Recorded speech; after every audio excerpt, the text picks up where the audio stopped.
بڑے بڑے اہل علم، اہل دانش، اہل فکر و نظر موجود ہیں۔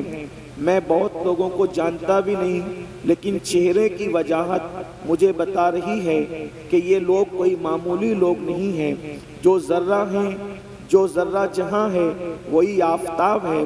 اور حضرت علامہ زاہد سلامی صاحب یہ فرما رہے تھے حاجی معین صاحب سے کہ منبر پر اتنے لوگ جمع ہیں کہ سب کا نام لیا بھی نہیں جا سکتا اور ممکن بھی نہیں ہے، لیکن میں 2 مصروں سے ان تمام اہل علم، اہل نظر کی بارگاہ میں خراج عقیدت پیش کرنا چاہتا ہوں کہ یہ بزم میں ہے، جام جم نہیں، یہ بزم میں ہے، جام جم نہیں، یہاں کوئی کسی سے کم نہیں، اور شکار ماہ کے تسخیر آفتاب کروں، کسے میں ترک کروں، کس کا انتخاب کروں۔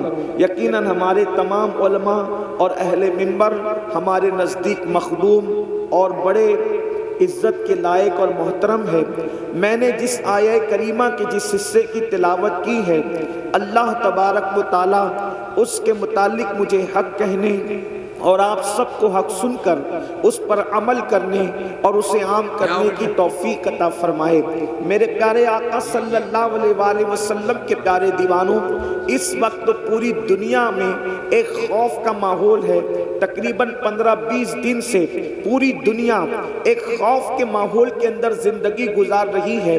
اس کی وجہ یہ ہے، خوف اور دہشت کی وجہ یہ ہے کہ اس وقت سیریا اور ترکی کے اندر جو خطرناک اور خوفناک زلزلے آئے ہیں، ان زلزلوں کو دیکھ کر کے ہر انسان لرزہ برندام ہے۔ ان زلزلوں کو دیکھ کر کے ہر انسان متزلزل ہے، ہر انسان پر ایک خوف و ہراس کی کیفیت طاری ہے۔ اور ترکی اور شام کے اندر جو زلزلے آئے ہیں، اسی کے ساتھ ساتھ دانشوروں نے یہ بھی پیشن گوئی کی ہے کہ اب وہ صرف 2 ملکوں میں زلزلوں کی بات نہیں ہے، بلکہ کئی ملکوں پر اس وقت زلزلوں کی پیشن گوئی کی تلوار لٹک رہی ہے، یعنی کئی ملکوں کے اندر مزید زلزلے آ سکتے ہیں۔ اس لیے ہر انسان بے چین ہے، ہر انسان بے قرار ہے، ہر انسان مضطرب ہے۔ اللہ اکبر! آپ نے یوٹیوب کے ذریعے سے اور ویڈیوز کے ذریعے سے اور نیوز کے ذریعے سے شام اور ترکی کا زلزلہ دیکھا ہوگا۔ بڑی بڑی عمارتیں اللہ اکبر زمین کے سینے کے اندر دفن ہو گئی۔ آپ ذرا غور فرمائیں، میرے آقا صلی اللہ علیہ وآلہ وسلم کے دیوانوں، جس وقت ترکی میں زلزلہ آیا، کیا ترکی والوں نے یا سیریا والوں نے کبھی سوچا بھی ہوگا کہ ہمارے درمیان ایک ایسا عذاب آئے گا؟ اور وہ لوگ جو دولت کے اندر کھیل رہے تھے، وہ لوگ جو دولت کی ریل پیل میں مست تھے، کیا انہوں نے سوچا تھا کہ وہ خیمے میں پناہ لینے پہ مجبور ہو جائیں گے؟ لوگوں کو بھیک دینے والے ان کے ہاتھوں میں بھیک کے کٹورے آ جائیں گے۔ اللہ اکبر! میرے آقا صلی اللہ علیہ وآلہ وسلم کے پیارے دیوانوں، یاد رکھنا، مصیبت کسی پر بھی آئے، مومن کی شان یہ ہے کہ مومن کسی بھی مصیبت زدہ کو دیکھ کر اس سے عبرت حاصل کرتا ہے۔ کسی مفکر نے کہا تھا، اگر دوسروں کو دیکھ کر تم عبرت حاصل نہیں کرو گے تو تم بھی عبرت بنا دیے جاؤ گے۔ قرآن کہتا ہے فَاعْتَبِرُوا يَا أُولِي الْأَبْصَارِ، اے آنکھ والو عبرت حاصل کرو۔ آنکھیں پکچر کے پوسٹر کے لیے نہیں دی گئی ہے، آنکھیں فلموں کے لیے نہیں دی گئی ہے، آنکھیں گندی پکچروں کے لیے نہیں دی گئی ہے، آنکھیں آوارگی کے لیے نہیں دی گئی ہے۔ قرآن کہتا ہے آنکھیں اللہ نے تمہیں عبرت کے لیے دی ہے۔ ایک سے ایک ویڈیو کو شیئر کرنے والوں کبھی غور بھی کیا ہوتا، کبھی سوچا بھی ہوتا؟ اللہ اللہ! ترکی اور سیریا کے اندر جو زلزلے آئے ہیں، انہوں نے کبھی سوچا ہوگا ان کے کتنے خوبصورت مکانات ہیں، ان کے کتنے اونچے اونچے مکانات ہیں، ان کے کتنے اچھے اچھے مکانات ہیں، لیکن دیکھ لو سرد موسم کے اندر اب خیموں میں پناہ لینے پر مجبور ہے۔ اللہ اکبر! میں یہ نہیں کہتا جن پر مصیبت آئی ہے وہ سب پاپی ہے، یہ نہیں کہتا جن پر تکلیف آئی وہ سب مجرم ہے، لیکن یاد رکھنا یہ بات آپ بھی کہتے ہو، عام بول چال میں ہم بھی کہتے ہیں، ہمارے علماء بھی کہتے ہوں گے کہ گیہوں کے برابر گھن بھی پسے جاتے ہیں۔ اللہ اکبر! اب آئیے زلزلے کیوں آتے ہیں، زلزلے آنے کی وجہ کیا ہے؟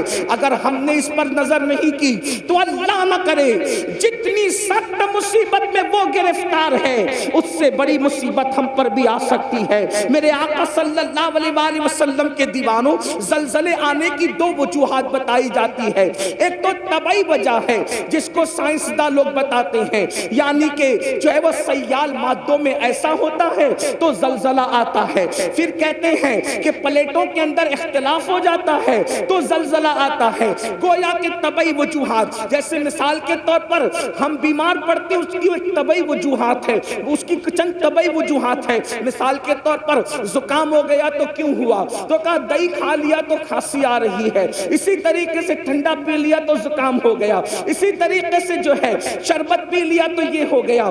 یہ وجوہات طبعی وجوہات بتائی جاتی ہے، لیکن ایک دوسری وجہ ہوتی ہے اور وہ حقیقی وجہ ہوتی ہے اور وہ سچی وجہ ہوتی ہے۔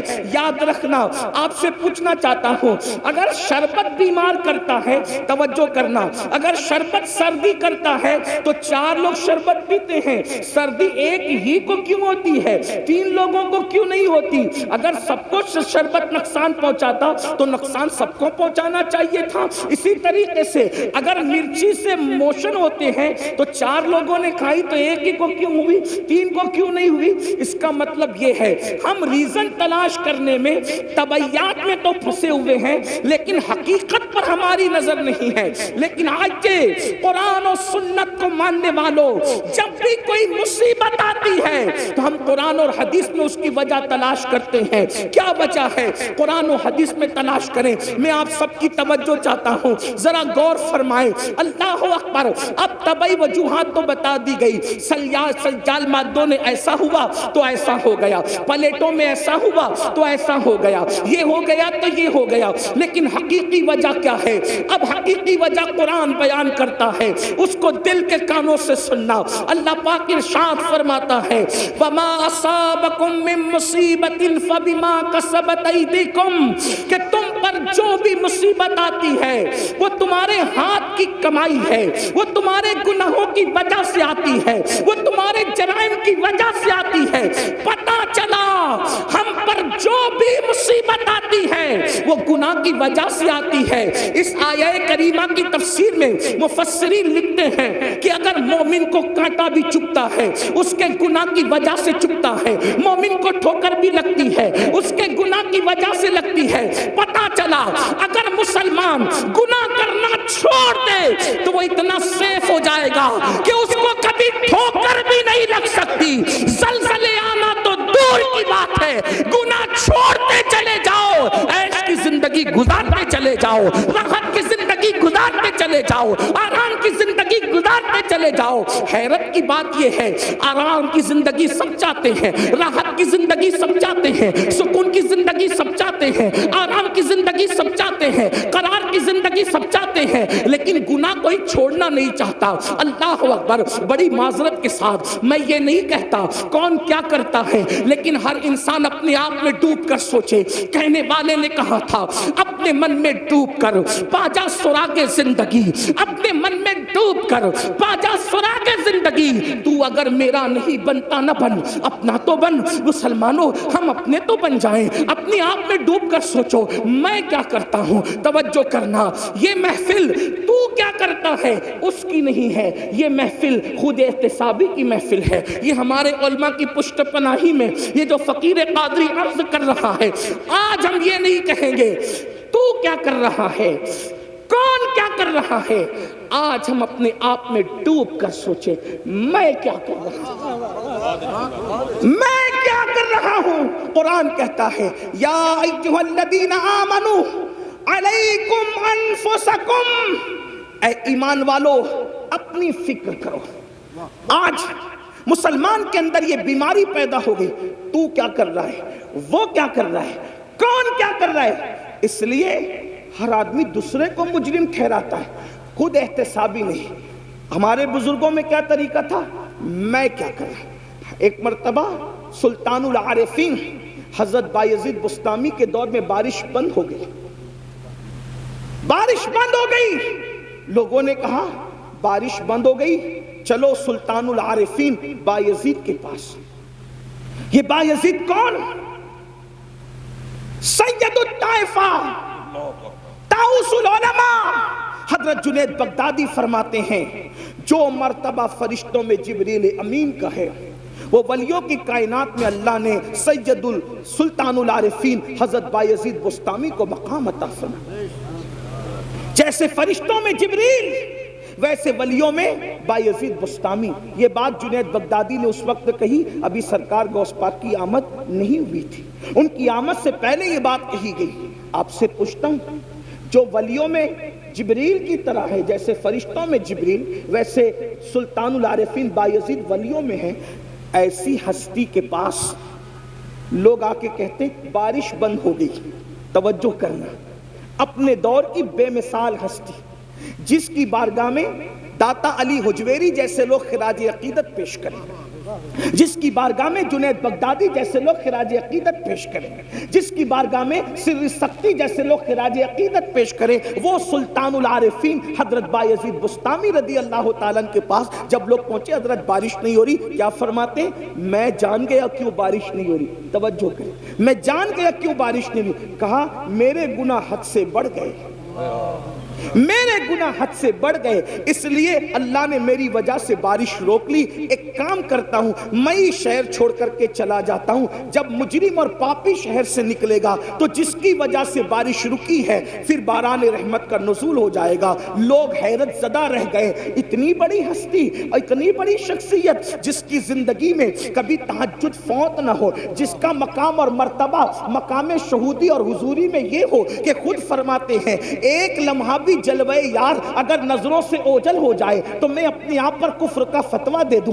اندازہ تو فرمائیں یہ مقام حضوری کی منزل پر فائز ہیں اور حال یہ کہ کہتے ہیں میرے گناہ بڑھ گئے اس لیے میں شہر چھوڑ کر کے جاؤں گا، میری وجہ سے بارش رک گئی ہے، باران رحمت کا نزول ہوگا. اور سلطان العارفین جیسے ہی شہر چھوڑ کے نکلے، اللہ کو عاجزی کی یادہ اتنی پسند آ گئی، لوگوں کے استسقاء اور دعاؤں سے بارش نہیں ہوئی، بایزید کی عاجزی کی برکت سے باران رحمت کا نزول ہو گیا.